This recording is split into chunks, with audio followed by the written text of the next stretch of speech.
solve large, intractable problems. It's a new venture altogether. Your brain is a wild horse there. Because remember, writing is not a team sport. You are not selling horse carriages when there are cars. I want to be known only as the trusted advisor. More like a tourist. Play to Potential podcast.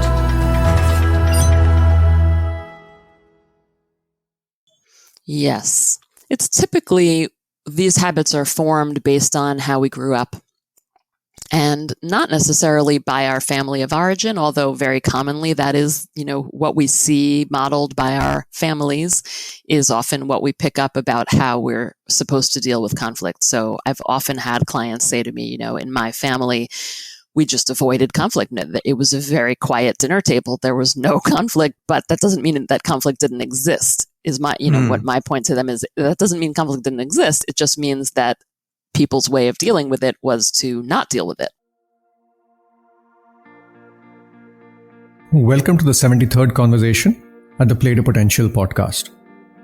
I'm your host Deepak Jayaraman, and this podcast is my labor of love for the long term to have conversations with leading practitioners, thinkers, authors, artists, sportsmen, and other leading professionals to decode insights around leadership, transitions, and careers. When I'm not podcasting, I'm usually working with leaders as a trusted sounding board, helping leaders and organizations play to their fullest potential. To know more about what's in the podcast archives and the advisory work I do, you could just visit playtopotential.com. My guest this time is Dr. Jennifer Goldman Wetzler, a leading expert on conflict and organizational psychology. She's the founder and CEO of Alignment Strategies Group and author of Optimal Outcomes, Freeing Yourself from Conflict at Work, at Home, and in Life, published by Harper Business in 2020. For 2 decades, she's advised leaders at global corporations in a wide range of industries, as well as at large non-profit and governmental institutions. Earlier in her career, she was a facilitator at the program on negotiation at Harvard Law School. She's a former counterterrorism research fellow with the US Department of Homeland Security, and she received her BA with honors from Tufts University and holds a Ph.D. in social organizational psychology from Columbia University. Without further ado, let's listen and learn from Dr. Jennifer Goldman Wetzler.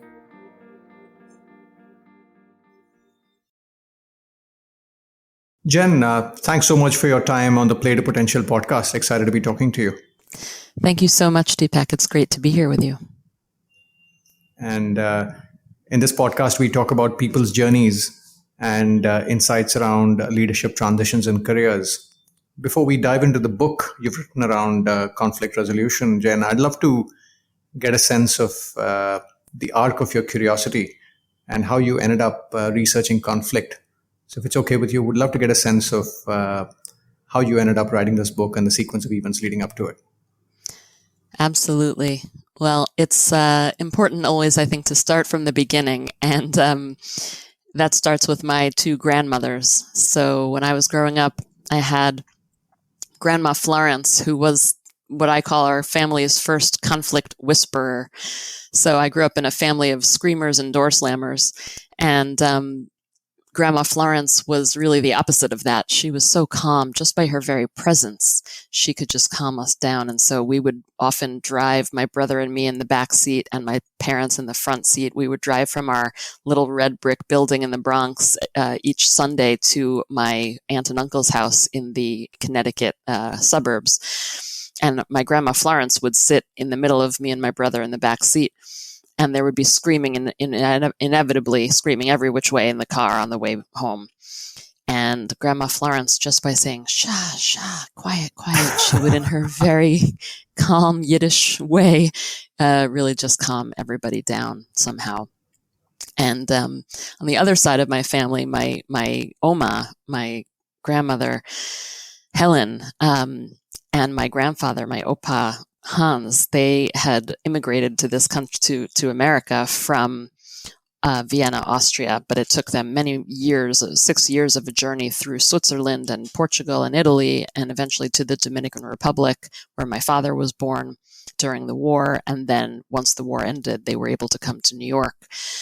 So they went through a lot of traumatic experiences over those years. My grandfather never saw his father or one of his brothers again. The rest of his brothers ended up moving to Australia and thankfully were safe, but were far flung for the rest of their lives. And so I think out of that trauma came a lot of grief that was unprocessed and kind of turned into anger.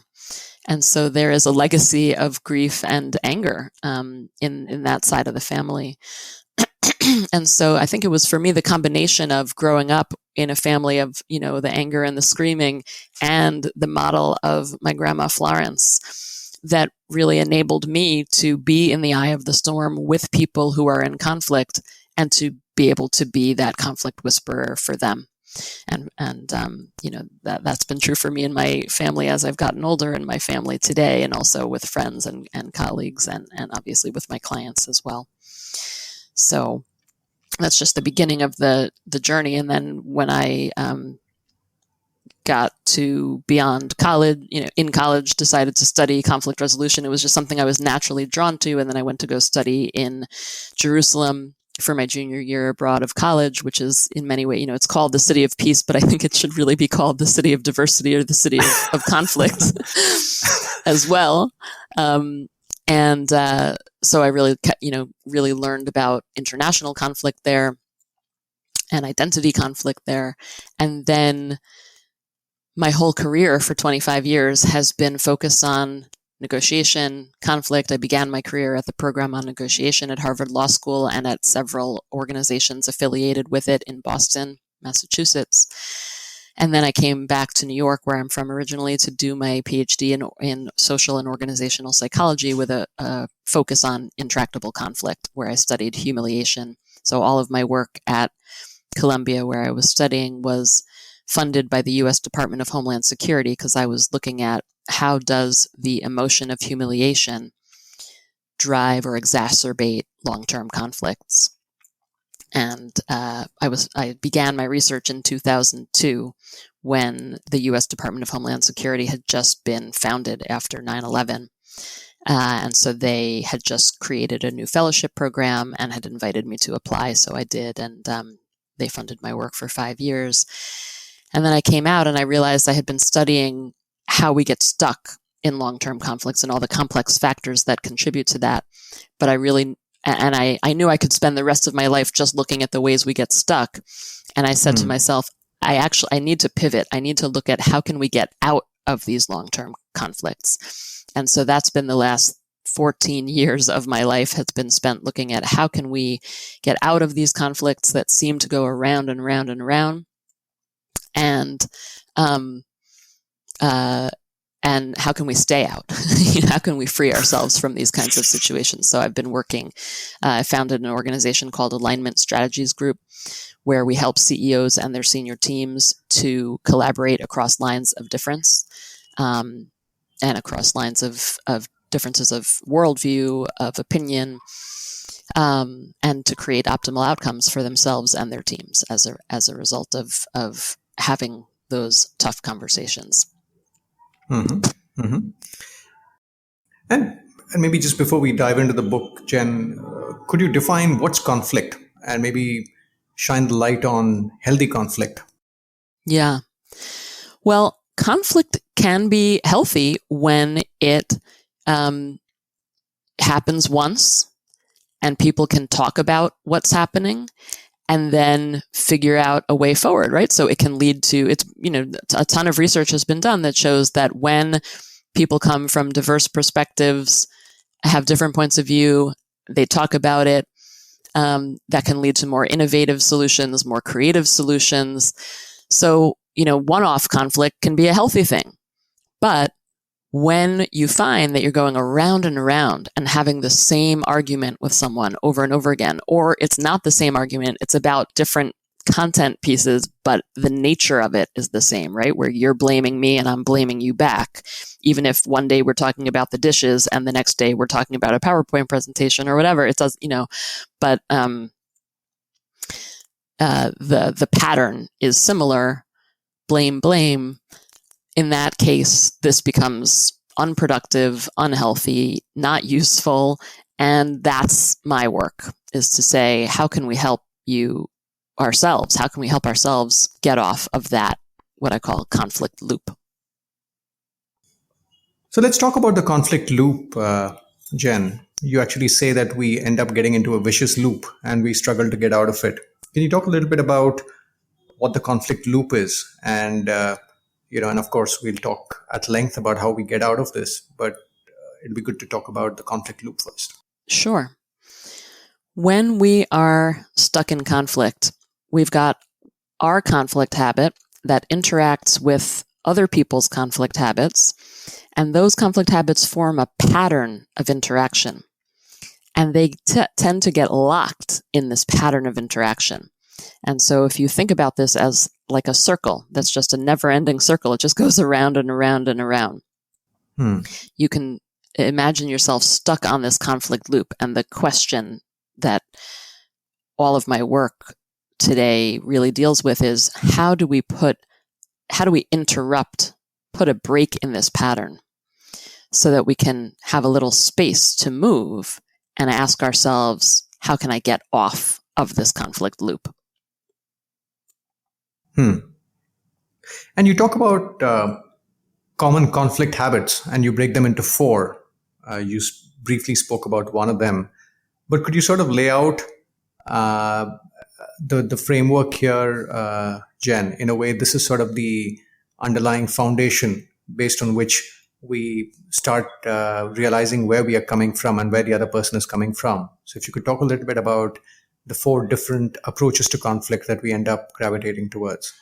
Yes. So there are four conflict habits. One of them is one that I mentioned before, which is that some of us, in our quest to win a conflict, we might feel competitive, and this can be a healthy thing. But when we take it to an extreme, when we habitually want to win a conflict, it can get to the point where we end up, or other people end up experiencing us as blaming them. And so we will kind of go on the attack and blame other people. In contrast, others of us habitually blame ourselves. We may blame and shame ourselves. So again, we may do this with good intentions. So our intention may be to learn from a situation and do better next time. But when we habitually do this, sometimes we end up stewing in our own negative self-talk, which doesn't free us from any kind of conflict whatsoever. It just keeps us stuck in that conflict situation. The third conflict habit is shut down. And that is where we may, again, well-intentionally avoid a conflict situation, which can be a helpful way to deal with conflict when, for example, the issue is not that important to you, or the person you're dealing with is not that important to you, and so avoidance can be useful. But again, when that's the only way that we know how to deal with conflict, and we're avoiding issues that are important, or we're avoiding people whose relationships are important to us, then it becomes an unhealthy way to deal with conflict. And what typically happens is that the conflict, will avoid. The conflict is kind of bubbling slowly, simmering, and then boom, it explodes at a point when we least expect it. And then we have to go deal with that. And we're not prepared. And then finally, one of the other ones that we talked about before is relentlessly collaborate. And that is where we have been taught, often, like we were saying before, from a young age, that the way to deal with conflict is to offer other people options, think about what their interests might be, come up with creative solutions, work with them to come up with those creative solutions. And again, that's a really excellent toolbox and skill set to have. And for so many millennia, people didn't have that way of thinking about dealing with conflict. And we got into all sorts of messes because we didn't have that skill set. But even that, people can get so tied and committed to using this collaborative skill set that we end up pouring energy, time, resources, money into trying to work things out with someone or a group of people who just aren't interested in collaborating or cooperating with us. And so there's all that, wasted time, money, energy, resources down the drain. And so there's got to be a better way. So actually, there's a free quiz online that people can take if they're interested to find out which one of these 4 conflict habits is your default. And if you go to optimaloutcomesbook.com/assessment, you'll find the quiz and you can take it. It's fun and helps people figure it out quickly. I'm sure. And I guess to your point, blaming, shutting down, and shaming have a negative connotation. But as you say, collaboration has a positive connotation in most situations. So it's quite counterintuitive to hear that it could sort of be a limiting factor in us getting to a meaningful place. Could you talk a little bit about maybe what sorts of circumstances lead us to one of these 4 clusters? Are there, I'm sure each journey is unique, but are there kinds of situations that lead people to eventually to gravitate towards one of these 4 buckets? Yes.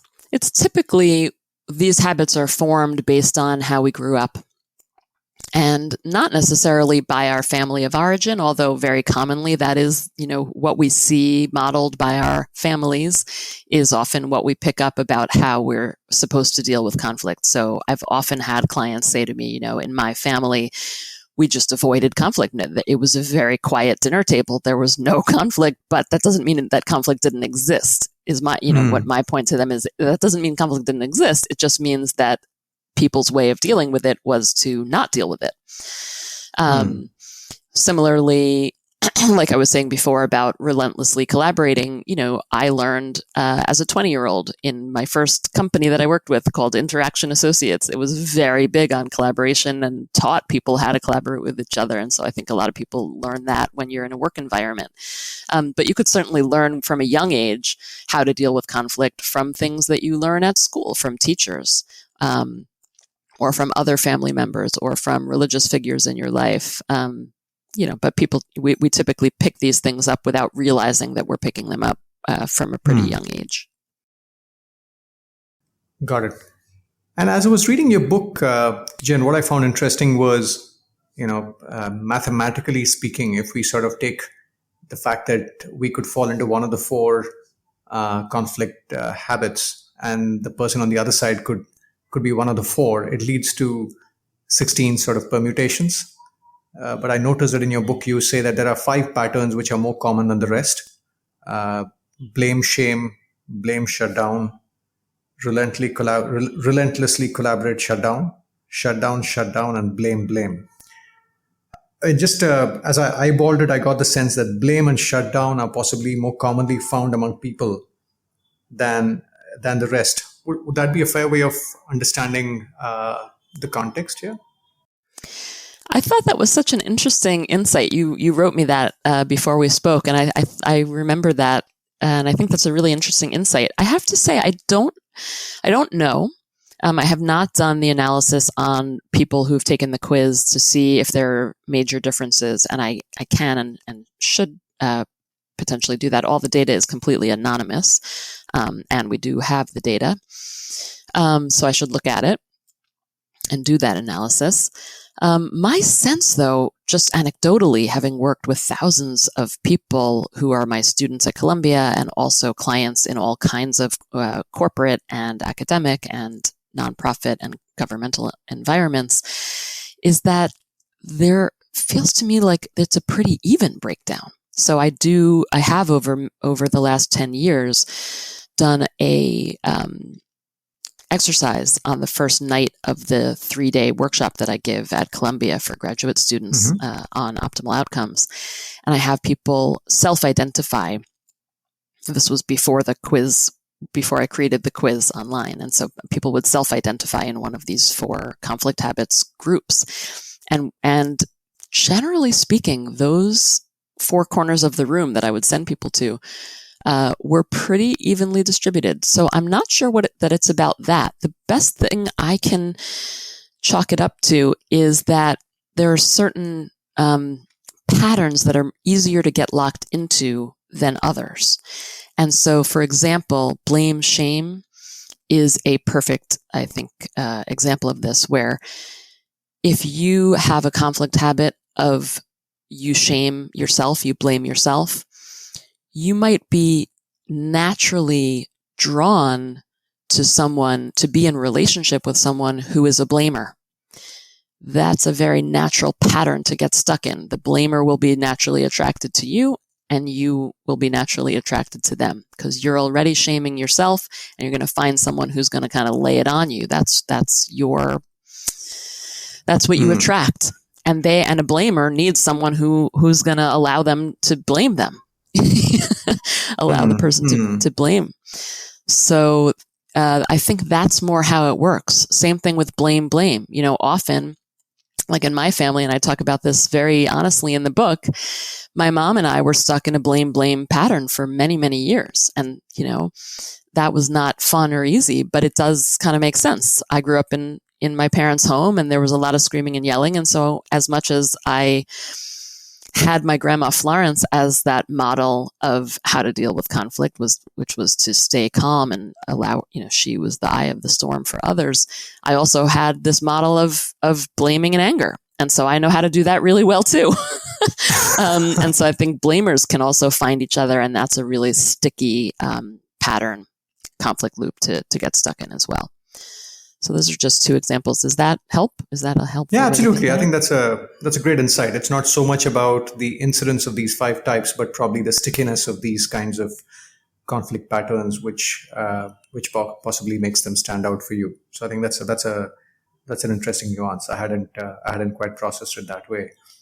I think moving on, Jen, you talk about the notion of listening. And you talk about the importance of understanding the nuances of the conflict situation you're in. And you say that when we're in conflict, there's a tendency to get binary in the way we read the situation. Could you talk a little bit more? I found that supremely insightful. Yes. Right. So exactly what you said. When we are stuck in conflict, our attention tends to narrow and focus. And this helps us when we are in a really difficult physical situation, right? If you are facing the face of a tiger, you want to either fight or flee. And so it can help to really narrow your focus on what is in front of you, the problem that's in front of you, and then, almost in a reflex kind of way, figure out what you're going to do. The problem is that when we're facing a more modern, less physically threatening situation, conflict is typically much more complex than that.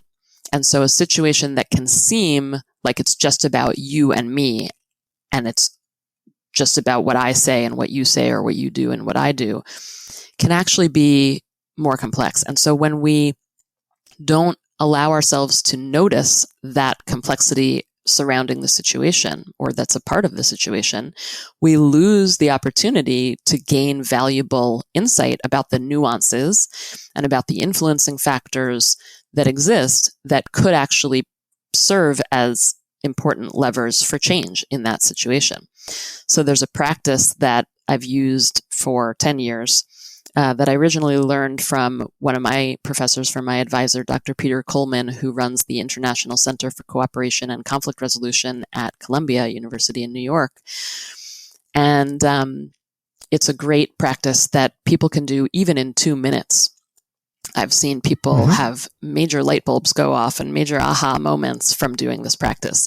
So basically what you do is you start with a blank piece of paper, and you can also do this online. In fact, if people want to go to optimaloutcomesbook.com/map, you can find a way to do this online. There's some very cool online mapping software that we found that's available for free on the website.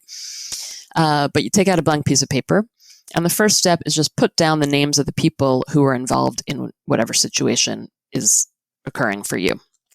So that might be, if you and I, Deepak, were involved in some kind of situation that was hard for us to deal with, I would put your name and my name down on the map. And then I would put circles around each of our names, and I would have a line between us to show that we're in relationship with each other. Then I would ask myself to get creative and think about who else is involved in this situation. Well, maybe there's the person that you report to and the person that I report to. And then there's all the people who report to each of us. And then there's my family of origin and there's your family of origin, and they might influence the way that each of us tends to approach problems and our thinking and our ways of dealing with conflict. And I'd put them on the map. So I start to really get creative and think about what is influencing this situation, what or who, what other factors, what other ideas, what's influencing and also influenced by this situation, and put that on the map as well. So the next step is to get really even more creative and put on your map anything that would be helping you think about this situation in a different way than you have before. So I've seen people put colors on their map and names of emotions on their map and stars and hearts and X's to show relationships that aren't doing well or that are very loving. Anything that can help you view the situation in a different way, put on your map. And then the final step in this practice is to take a step back and observe your map and ask yourself, what story does this map tell that might be different from the story I was telling myself about the situation before I drew my map? And typically, again, there's, insights. Often people, for example, a very common insight is, oh, wow, I didn't realize that the way this person has been treating me that I've had such trouble with, I can't stand, that I feel so micromanaged, for example, right? That's like a very common complaint in workplaces. My manager is just micromanaging me and I can't stand it. I've had someone like literally within 2 minutes of doing this practice say, oh, I just noticed that my manager may be feeling micromanaged by her manager. And that doesn't take away the pain that I have experienced over the last many months of feeling micromanaged, but it does help explain why she may be doing this. And it can give me a little bit of empathy for her in a way that I just was not able to access before. Gives perspective, I guess, to what's going on. Yes.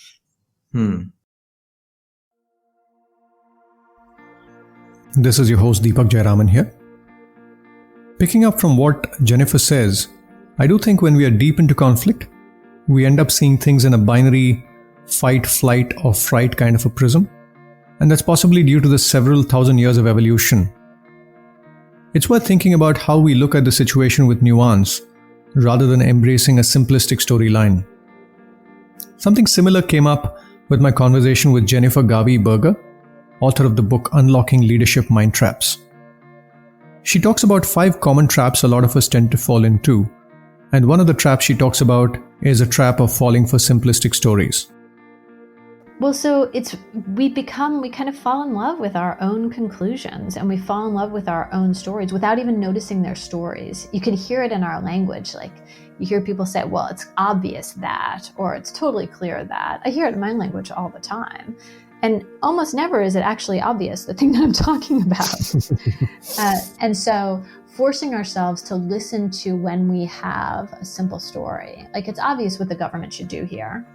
Completely not obvious what any government should do right now. Completely not obvious. And so when we hear ourselves interacting with a complex set of ideas as though it were simple, then we know that we are in this trap. And so I think the solution there is to be able to construct a series of alternate stories, not to confuse us, but in a kind of almost a scenario planning way, not to try and get the right one, but to try to help us understand that there are these multiple possibilities. None of them are likely to be 100% right, and to help us create a kind of a flexibility of our thinking that will hold us in good stead. I guess most situations are more nuanced and complex than we think they initially are. Taking the time and creating the space to assimilate the entire context might be helpful in us understanding the plot with all its nuances. If this is of interest, you might like my conversation with Rich Fernandez, CEO of Search Inside Yourself, a leadership development company incubated in Google. He speaks about how we all can develop response flexibility rather than reacting to a situation. If you're seeing the value in the podcast, please consider rating and reviewing on Apple Podcasts or wherever you consume the content. do also consider contributing to Antarang Foundation, a non-profit that I work with closely. It helps young adults from challenging backgrounds get to the world of formal employment. I guess this COVID-19 pandemic has been about us walking the tightrope between lives and livelihoods. And as we speak, India is going through its second wave, or tsunami rather, in terms of cases, and all the attention is now being diverted to saving lives, understandably. But in all this, let's not forget the issue of livelihoods that we need to solve for, and helping these young adults with opportunities. Please visit playtopotential.com/payitforward, PAYITFORWARD, for more details. Let's now get back to the conversation with Jen Goldman Wetzler. I think picking on one of the things you said, Jen, and maybe linking it up with something that you talk about later in the book as well. You talk about using colors or drawing stars or finding other creative ways of expressing the conflict. Later in the book, you talk about using the different senses. You use that in a different context. You talk about the Martin Luther King speech in the way he sort of appeals to the various senses in the way we think about the future.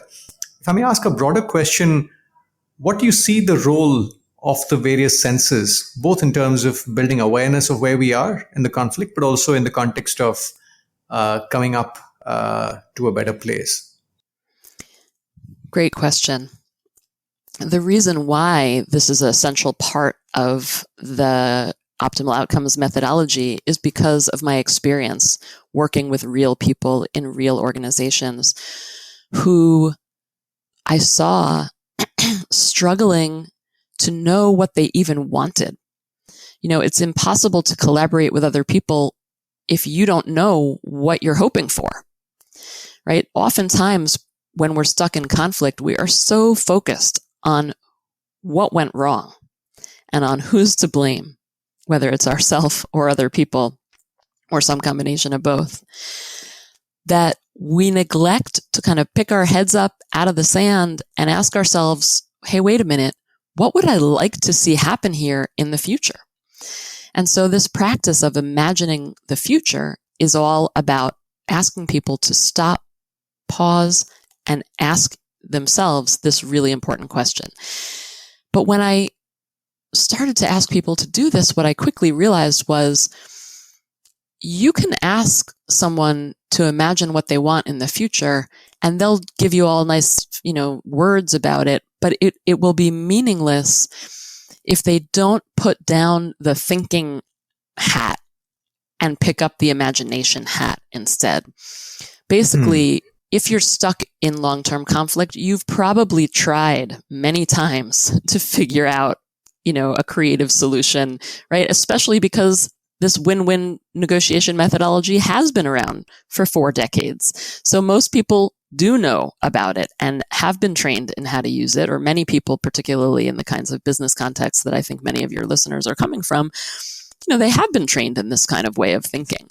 And so if those kinds of thinking, of creative problem solving, could have solved their dilemma, their conflict, it probably would have done so a long time ago, right? And it's not worked. So we want to ask you to put down your rational thinking brain and engage your imagination instead. And the best way that I know how to engage our imagination is to make it really concrete, actually, by using our 5 senses plus our emotions to imagine what the future could be like. And if you watch Dr. Martin Luther King Jr.'s I Have a Dream speech, it is unbelievable the way that he uses language to help us imagine the future that he wants for us by using the senses of sight, sound, touch. He talks about the valleys and the mountaintops. He talks about quicksand, and then hearing the ringing bells of freedom. So you can feel that quicksand that you might be sinking into, but then you can hear those bells of freedom ringing. And so that imagery, that's such a great concrete example that he provides for us of what we can do for ourselves. So I encourage us all to be our own Martin Luther King Jr. and imagine, what would it look like then? What would it sound like then? What would it feel like then? So for example, I've had clients say to me, I can imagine going out for dinner with this person who I work with, who I've been in serious conflict with, and I can smell the wine that we would be drinking, and I can taste the food, and I can smell it coming out of the kitchen from the restaurant that we're going to be in, and I can really imagine the good feelings that I will have from connecting with this person in a different way than we have been over the last many months. Wow. The Martin Luther King speech, one once heard about it many times, but I hadn't quite processed it through the five senses. So it was fascinating to hear you talk about it. Moving to a different theme in the context of building awareness towards what's going on, Jen, you talk about two kinds of pauses, a reactive pause and a proactive pause. Can you talk a little bit about both of these? Well, I talk about both of these pauses because they're both important. And the more you can proactively pause, the more likely you are to be successful to pause in the moments where it counts. And that's a reactive pause. So an example of a reactive pause is and this is what all clients always want to know, is like, when I'm stuck in the moment with somebody, how can I prevent myself from just having a knee-jerk reaction that I don't want to have, either blowing up in anger or crying or hiding and running away if I'm someone whose conflict habit is shut down? Like, how can I prevent myself from doing those things? And my best advice is, in those moments, you want to stop and you want to breathe and take a pause, even if it's just in your own mind where you're counting to 10 inside of your own head. But my own experience and my experience helping thousands of people through this kind of process is that if we don't proactively pause in moments where we're not in the heat of the moment with someone else facing us, it's going to be a lot harder to have that reflex come up, to have that pausing reflex come up in the moment. So the more we can have as a daily practice, even if it's just literally 2 minutes a day in the morning, 2 minutes in the morning and 2 minutes in the evening, or just start with 1 minute, or start when you're, walking to the refrigerator to get something to eat. You can build this into your daily life in any way that works for you. It can be when you turn the shower on, you remember to take a breath, or every time you buckle your seatbelt, you remember to take 3 breaths. For many years, I had a practice where literally every time I would unbuckle my seatbelt, that was my cue that I just needed to take three breaths before I was allowed to get out of the car. And it really was super helpful to me. I should probably go back to doing it. I don't know exactly what stopped it. Maybe it was the pandemic where now I don't get in the car every day. So any practice like that, where you have a regular proactive practice of pausing, will help you when you are then in the moment to remember, okay, breathe. I can breathe. Because it's putting that pause that allows you to then respond differently and free yourself from getting stuck on that conflict loop the way you always have. This is your host Deepak here again. If this topic is of interest, I would urge you to listen to my conversation with Rich Fernandez of Search Inside Yourself, a leadership development organization incubated in Google. Especially the segment where he speaks about response flexibility and the notion of meta-distress. When I pressed him on how we should all develop response flexibility, he referred to the notion of an integrated practice.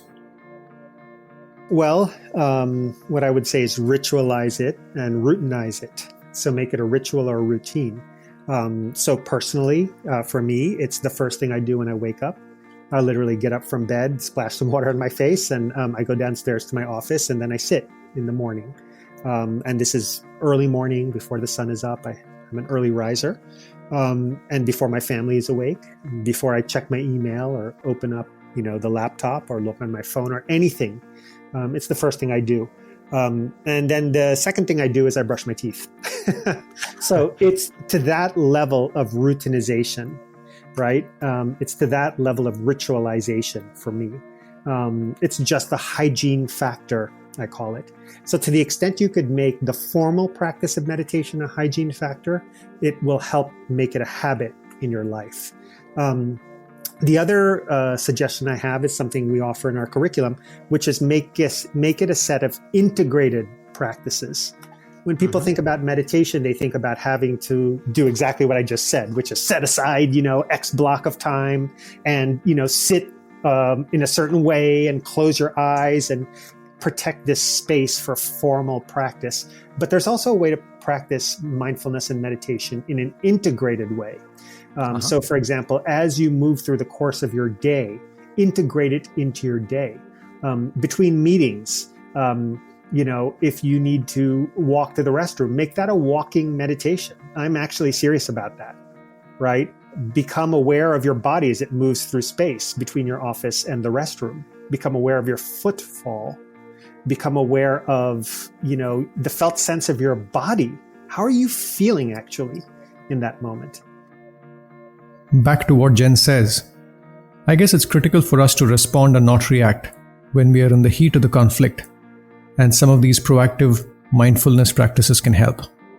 I guess it's a bit like net practice in cricket before the real game. Thank you for listening. For more, please visit playtopotential.com. Let's get back to Jen now. Moving on, one of the other pieces I found interesting was you talking about locating others' emotional expression where it belongs, which is with them. What's the nuance here, Jen? This advice comes out of the experience of watching people get stuck on that conflict loop because they got drawn into something that could have just stayed with the other person, but once we get drawn into it, now it's our problem too. The advice also comes from so many years of emotional intelligence literature and practice and advice telling us about empathy and how to be empathetic. And I think for sure there are still many, many people for whom that advice is super important, and people who need to learn how to listen more effectively, how to show empathy for other people. And there, I think, is an ever-growing, very significant portion of the population in organizational life of people who are really great at empathizing with other people. Sometimes over-empathizing, just empathizing too much or so much that it gets in our way.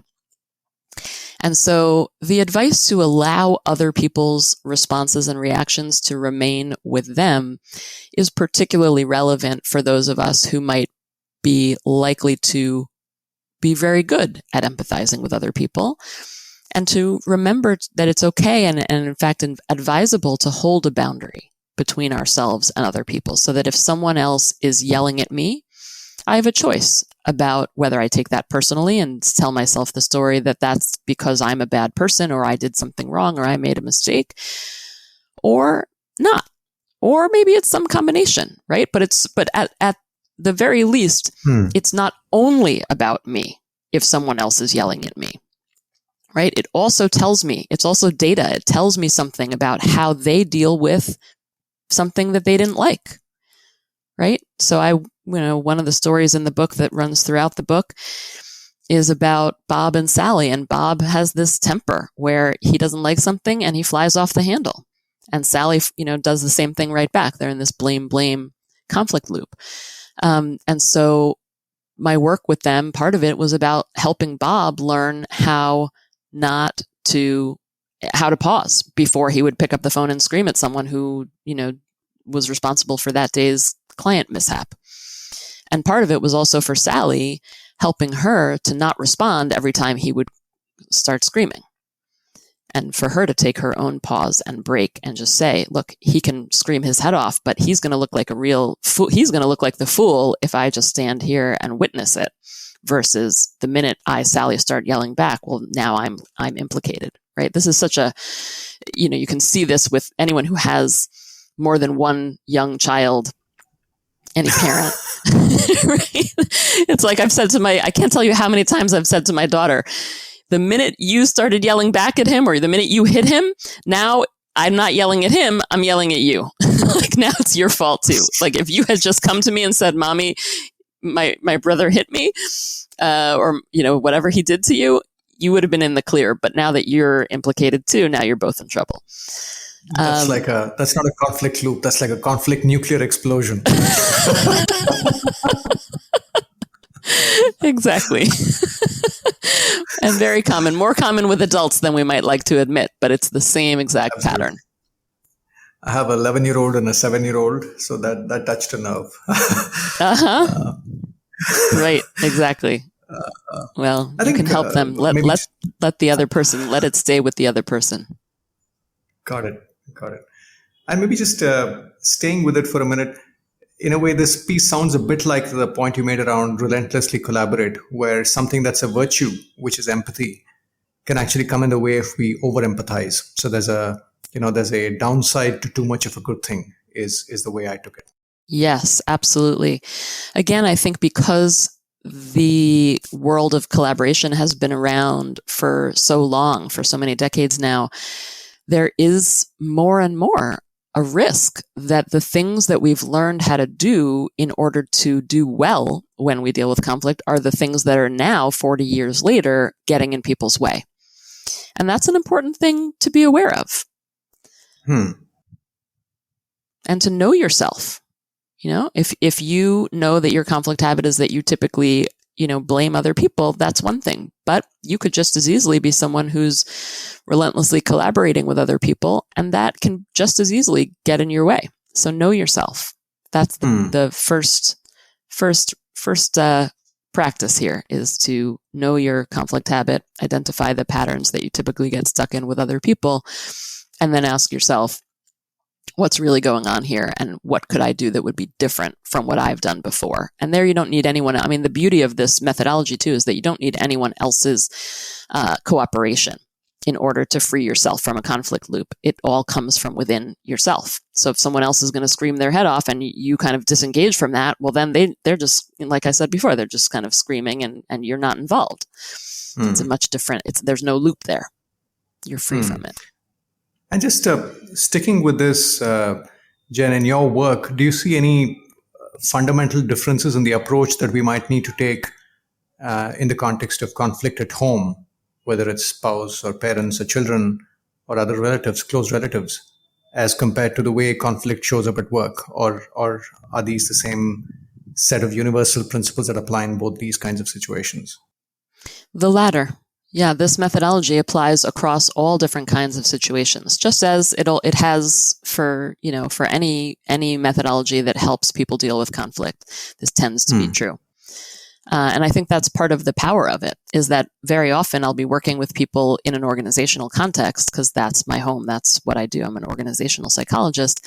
And then they'll come back to me and say, this was really helpful with the person who I'm interacting with at work. And I also applied it with my uncle, and it was super helpful there too. So thank you for that.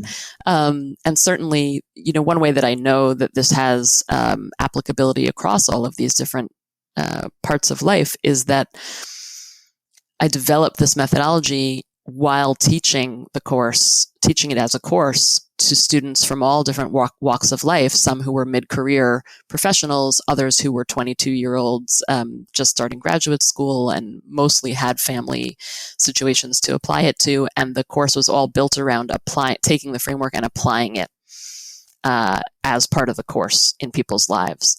And so I saw it applied to situations that were governmentally related and in corporate environments and in home environments, as people were dealing with parents, as people were dealing with children, as step parents, like every possible scenario really that you could think of, and that I think is part of the beauty of it. Got it. Jen, in another section of the book, you talk about the role of values in the context of conflict. What I found interesting was you talk about ideal values and shadow values. And I found that distinction quite interesting. Could you talk a little bit about what these are and the role they play in conflict situations? Ideal values are the things that we typically think of when we think of values. These are things that we really care about in life and that we're proud to say that we care about. So things like love, adventure, spirituality, leadership. These are things that I personally value and that I'm proud to tell you that I value. In contrast, shadow values are things that we really care about in life that we are not proud to say that we care about. And if anyone suggested to us that we cared about them, we would deny it. These are typically things like status, power, control, autonomy, financial security. The interesting thing to me about shadow values is that they can, and values for that, ideal values for that matter, these can vary widely from person to person. So I've seen people who've put love on their list of ideal values, and then other people in the same group of people who put love as a shadow value, because this is something, so typically the way that we develop our shadow values is that it's something that we have cared about probably for most of our lives, but we've been told somewhere along the way in our lives, we got the message, this is not something that is an appropriate thing for us to value. So for some of us, we grow, like just to take love as an example, some people, we grow up in an environment where love is not something that is shown openly, not spoken about. There's not a lot of, physical expression of love. And so that can show up as, I really do want to express my love for other people, but this is not something that has been acceptable in my world. And so the way that shadow values can get us into trouble is that we care about something, but it's unspeakable. It's taboo. Like, for example, I might care about being recognized for a job well done, but have no language to use to tell you, my manager, that I care about being recognized for a job well done. And so I'll do all kinds of things to try to be recognized for it. I'll go out of my way to do an extra great job. And then what might happen is that I'll inspire jealousy on behalf of my colleagues who are wondering, why is she, brown-nosing the boss and like that. And so these things can cause all kinds of unintended consequences for us. Because we just don't have the language to use to say this is something that I care about. And so what can be really helpful is for us to acknowledge for ourselves what our shadow values are, and often to find some language to describe them, if that's possible. This can also be helpful to do with regard to other people. So sometimes someone's behavior can be so grating, right? It can be so frustrating. We don't understand, why are they doing this thing that's so frustrating to me? And then if we ask ourselves, what might be a shadow value that might be driving this person's behavior that could explain it in some way? We don't have to come right out and ask them, do you really care about being recognized? And is that why you seem to be, sucking up to the boss? We don't have to say that. But when we're doing our analysis of the situation, we can think to ourselves, maybe this person really cares about being recognized and she doesn't have the language to describe it. But I suspect that might be what's going on here. And so again, just like we were talking about, one of the insights that can come out of the mapping exercise, the mapping practice, out of the shadow values exploration, we can see we may be able to draw up some empathy for other people in a way that we were not able to have before. And it may not take away the pain that we experience from having to deal with what they're doing, but it can give us the language to say, okay, I understand where it might be coming from, and that can create an opening in a relationship with another person that was not possible before. Got it. And in the context of values, you also talk about, the and versus the or, to use Jim Collins's words, tyranny of the or versus magic of the and. Can you talk a little bit about that and why that might come in the way of conflict resolution? Yes. So I can be proud to tell you what my ideal values are, that I care about leadership and I care about spirituality. And then I might want to hide away the fact that I care about recognition and status and power and control. The truth is, all of those might be things that are important to me at the same time. And just because I care about love and adventure doesn't mean that status and power are not also important to me, and vice versa. That just because control or power or status are important to me does not mean that leadership or love are not important to me. And so being able to acknowledge that all of these are sitting side by side within me, and that they probably have been for a very long time, even though I did not have the language in the past to describe that. There's something that I think can be very freeing for people about recognizing that, and that none of us are all shadow and or all ideal or one or the other. We typically have these sitting side by side, and to acknowledge that can be very, very freeing. And can you bring that to life with an example, maybe, just to make it relatable to the listeners? Yeah.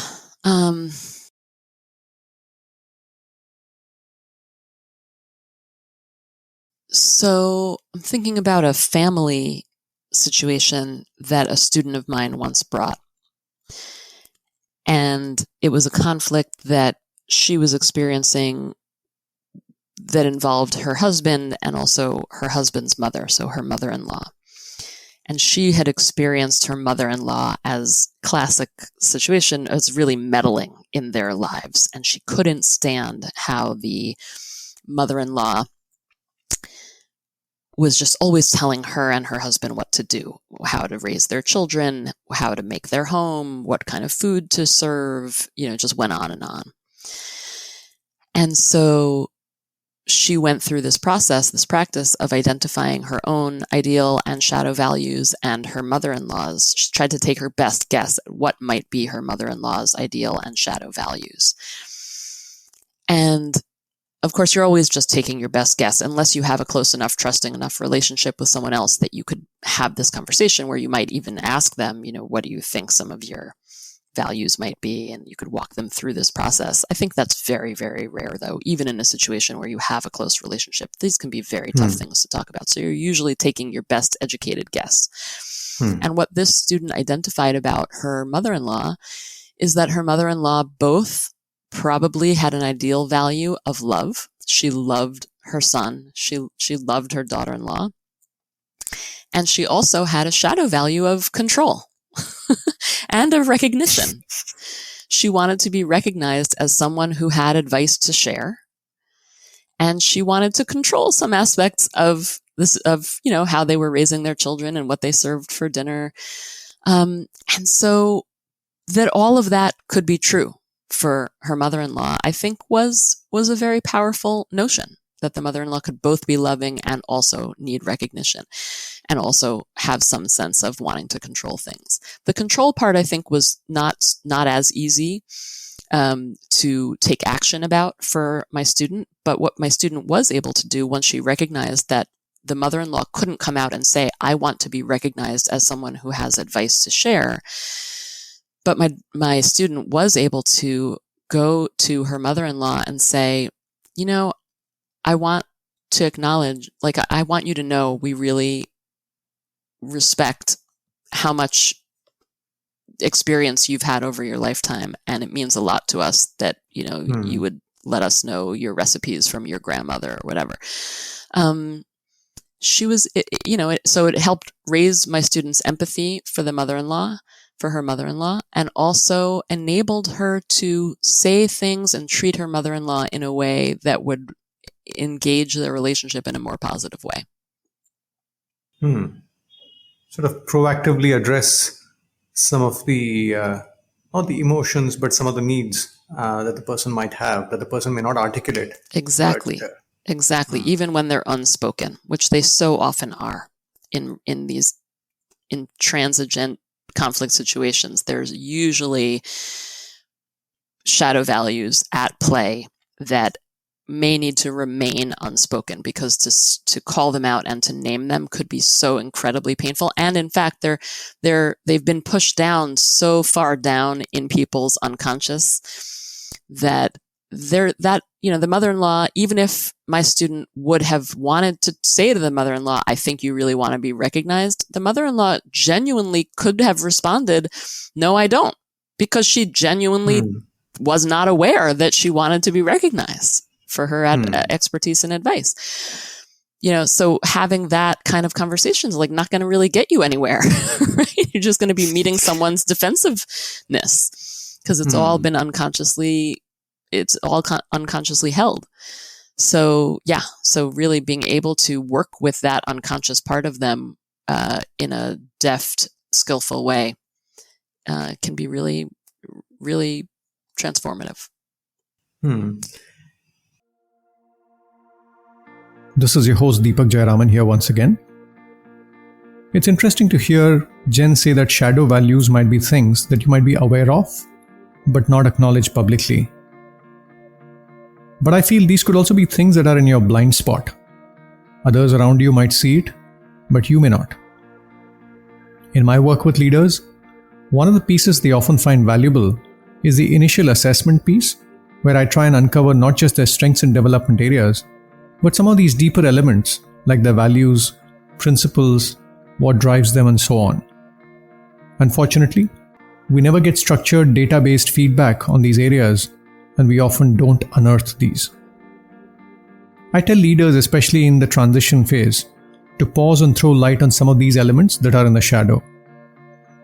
The only way to do that often is for me to do a series of deep dive conversations with people in the professional and the personal domain, and across time, without restricting it to the here and now. My question to leaders often in these situations is, how 360 is your 360? One of my earlier guests, Tasha Eurich, somebody who's researched self-awareness for several years, speaks about it here. Self-awareness is made up of two types of self-knowledge. The first is something we named internal self-awareness, which is essentially knowing who we are on the inside. What do we value? What are we passionate about? What are our aspirations? What are the patterns of behavior that we exhibit across situations? But equally important is something called external self-awareness. And in a nutshell, what that means is knowing how other people see us. And what was fascinating, at least to me in our research, was that we found that those two types of self-knowledge both are required for us to really be self-aware, but they're not related to each other, which I was kind of surprised by. I always thought, if somebody kind of knows who they are from the inside, of course they would do the work and find out how they were seen on the outside and vice versa. But we discovered that they are, you sort of have to think about them as independent skill sets within the self-awareness area. If this is of interest, you might like my conversation with Tasha Eurich and the curated playlist on self-awareness, which has perspectives from people across different walks of life. To access these, you can just go to playtopotential.com and access the guest section and look for Tasha Eurich, or access the curated playlist section and look for self-awareness. Thank you for listening. For more, please visit playtopotential.com. Let's get back to the conversation with Jen Wetzler. Another piece you talk about in the book is the notion of metaphorical scaffolding, you say, that can help us repair relationships. I found that quite interesting as well. Could you expand on the notion of this metaphorical scaffolding? The scaffolding that I'm talking about is very simple things like where and when you're going to have a tough conversation with someone and choosing that, or allowing them to choose that. Right? Saying to someone, we need to talk about X, but I'm totally open to when we do this, when works for you. Or thinking about it as changing the channels. Like if you're normally having tense conversations with your team around a board table or on a Zoom call, to think about how can we switch things up so that we're not having things in the same setting. So in a physical environment, if you're always sitting around, the conference table, well, what could it look like? I mean, there's a reason why people have offsites, right? Because changing the location can relax people. It really can shift things up and make it easier to have a different kind of conversation in different environments. So asking someone to go take a walk or meeting people in a cafe as opposed to a formal conference room, even those small moves can make a big difference. As far as, Zoom, sometimes just changing the configuration of people. So sometimes my experience is that my clients will expect to have a useful conversation with all 15 people that are part of a team at the same time. And all I'll do is suggest that they have various sets of smaller conversations first before they all get together in that room with 15 people, whether that's a Zoom room or a physical room. And man, I mean, that makes a huge difference. So that's what I'm talking about, the scaffolding, that these are things that may seem simple, but actually they're much more important than we like to give them credit for. And it can be helpful to pay attention to them. One of the things I find interesting in this podcast is I come across terms that we use so commonly in our daily life, and you meet an expert and they throw a totally different perspective. I was speaking to Matt Walker, a gentleman who's researched sleep for a few decades. And he spent 5 minutes talking about why sleeping over something has, a scientific, there's a scientific reason behind why if you sleep over something, you'll end up in a better place. So when you mentioned go take a walk, that phrase is going to mean something very different from tomorrow for me. I guess just changing the setting, makes such a difference. Yes. To getting to a better outcome. Yes, it definitely does. Take a walk.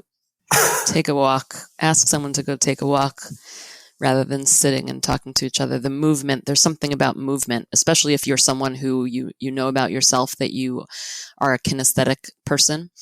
And also you can ask yourself, who are the other people involved here, and who will I be talking to? And are they someone who might appreciate nature or the outdoors or getting a breath of fresh air or the movement as well? And that's a great question to ask.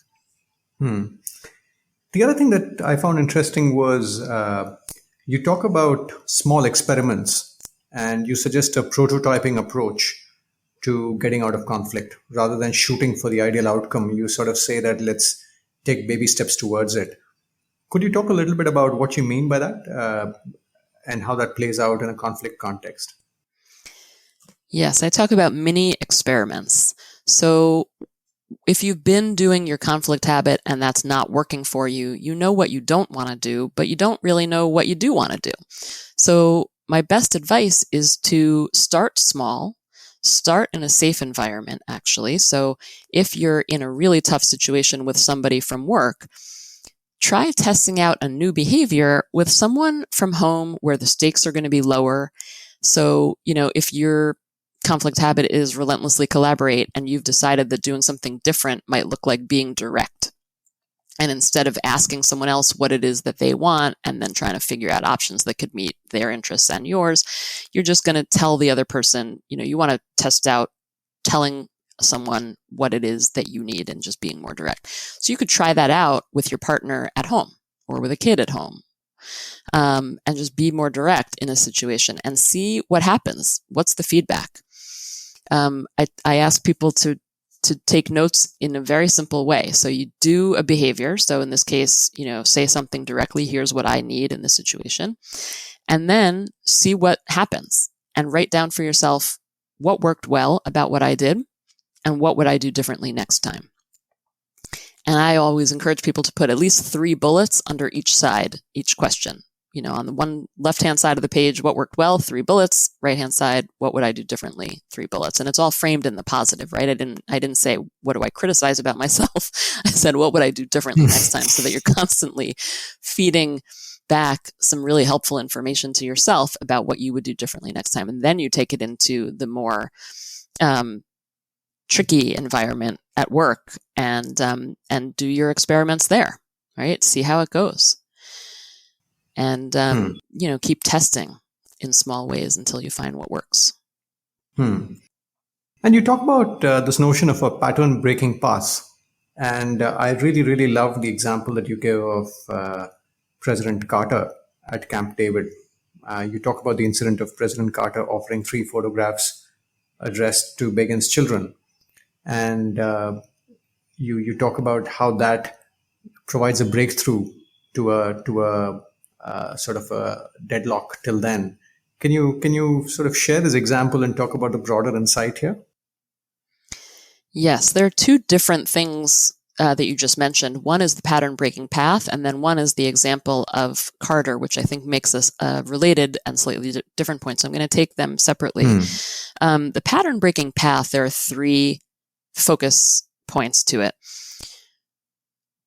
One is when you think about what is a pattern breaking path? First of all, it's made up of a set of actions. So when you are finding your way out of the conflict loop, it's not just going to be one action that's going to set you free because you've been going around on that loop presumably for a while. It's more likely going to be a set of actions that's going to help you out of that loop towards an optimal outcomes loop that will then become its own self-reinforcing pattern. So you're looking at a set of actions that one builds on the next, builds on the next, builds on the next. Number 2, you want to keep your actions simple because typically when you're stuck in a conflict loop, the situation is already pretty complex like we were talking about before. So you don't want to add more complexity on top of it. So you want to keep your actions simple so that you can track your impact over time and so that it's more likely that your action will have the intention, it will have the intended effect. And 3, you want to make your actions surprisingly different than you've had before. This surprising nature, right? So if you've been relentlessly collaborating with people and it's not working, you being direct and saying, here's what I need from you, that will surprise people and it will jolt them potentially out of the conflict loop as well, or at least it has a higher likelihood of jolting them out of the conflict loop as well, in a good way. It will help them respond differently than they've been responding in the past. So then you're both freed from that conflict loop. So that's what it means to create a pattern-breaking path.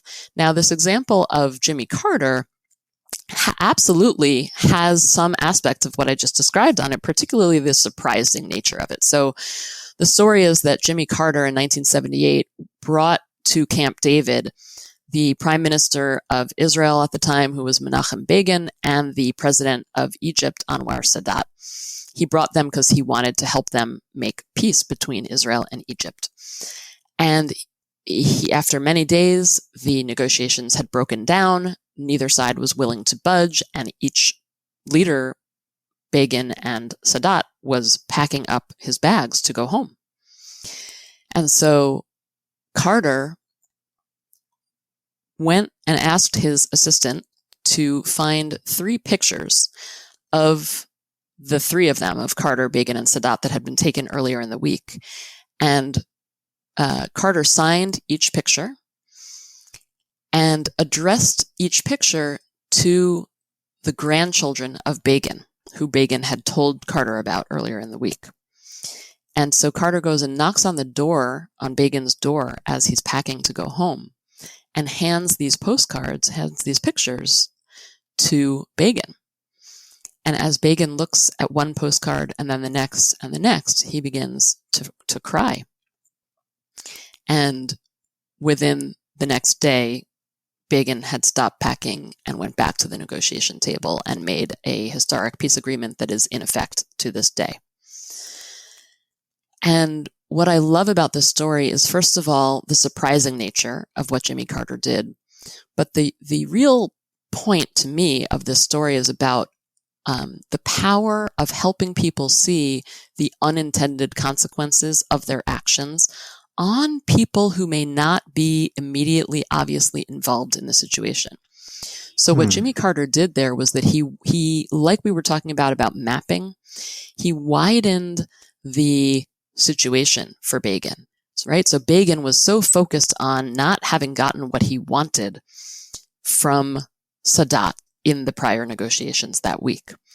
But when Carter helped Begin imagine his grandchildren and the lives of war that they would continue to have to experience, future generations would continue to experience because of Begin's failure to come to an agreement with Egypt, with Sadat, that is what really got to Begin emotionally and enabled him to go back to the negotiating table and make an agreement.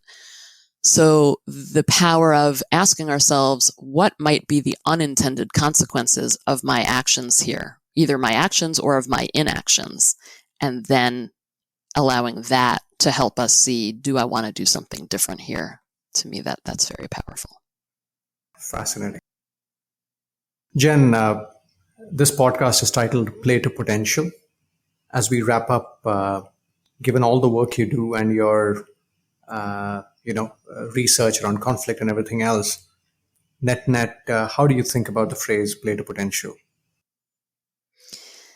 I think about it as we should all be playing to our highest potential, looking at what are the ways that we can live at our highest potential. And as that relates to the work that we've been talking about together over the last while, I would say your ability to free yourself from conflict, even without anyone else's cooperation, will help you live at your highest potential. It will help you play to your highest potential. Jen, thank you so much for your time and your insights. Really, really insightful talking to you. Thank you so much, Deepak. I love your questions and just great to be in conversation with you and in your presence. Thanks so much. Thank you. Thank you for listening. I hope you found the conversation purposeful. A couple of messages before we wrap up. If you find the podcast purposeful, do take a moment and contribute to Antarang Foundation, a nonprofit that I work with closely. I've seen their work up close and can vouch for their impact with young adults who come from challenging backgrounds.